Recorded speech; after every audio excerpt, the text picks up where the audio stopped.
zaman sekarang ada orang yang menganggap bahawa kan hadis ni dah sahih, tak perlulah hadis lain dah kan.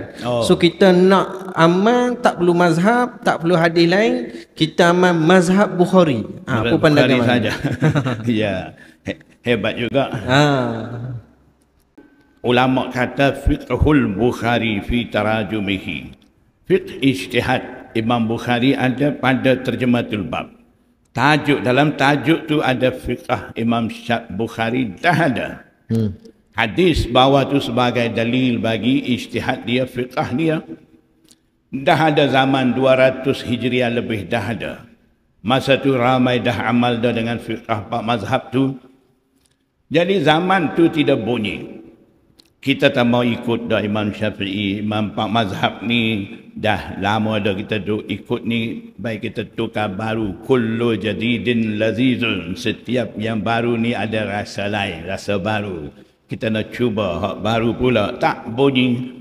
Lepas tu di kalangan ulama, selepas daripada dah ada fiqh pak mazhab dan fiqhul Bukhari, ijtihad Imam Bukhari begitu hebat, halusi ijtihad Imam Bukhari sampai ulama tercengang tadi memikirkan ijtihad Imam Bukhari itu nak sesuaikan tajuk dengan hadis. Kadang-kadang tajuk tu dia keluarkan hukum. Dalam hadis cari dari mana Imam Bukhari keluarkan hukum, tak jumpa.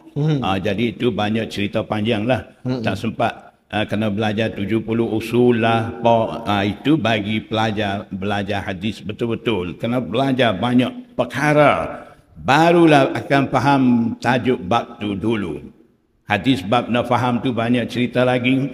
Jadi, zaman Khairul Qurun dah ada fiqh Bukhari itu, cuma tak sebut fiqh Bukhari, ijtihad Imam Bukhari. Baik, kita nak buat satu mazhab Bukhari, macam mana nak buat? Sedangkan fiqhul Bukhari sudah ada. Kalau kita belajar betul-betul kitab Bukhari sekali dengan talaqi musyafahah, menghadap guru benar-benar faham hadis, kita akan jumpa di situ. Kadang-kadang ijtihad Imam Bukhari ni menepati dengan ijtihad Imam Syafi'i. Bercanggah dengan 3 imam lagi. Kadang-kadang ijtihad Imam Bukhari itu menepati dengan ijtihad Imam Malik dan Imam Abu Hanifah. Bercanggah pula dengan ijtihad Imam Syafi'i dan Imam Ahmad bin Hanbal. Jadi, kajian daripada ulama dapati ijtihad dan fiqh Imam Bukhari ni biasanya dia pusing dalam 4 mazhab tu juga. Okey. Jadi tak perlu asingkan satu mazhab lagi ikut mazhab Bukhari. Kalaulah perlu, saya ingat bukan masa ni kita nak sebut. Benda ni dah ada. Lepas pada dah ada Bukhari ni, akan wujud ulama nak amal hadis sahih saja. Mau sahih Bukhari sahaja. Tak perlu 4 mazhab ni. Zaman 300 Hijriah itu akan bunyi, akan bising perkara-perkara ni. Dan yang wujud ulama di kalangan kemudian daripada Imam Bukhari, ramai ulama hebat-hebat.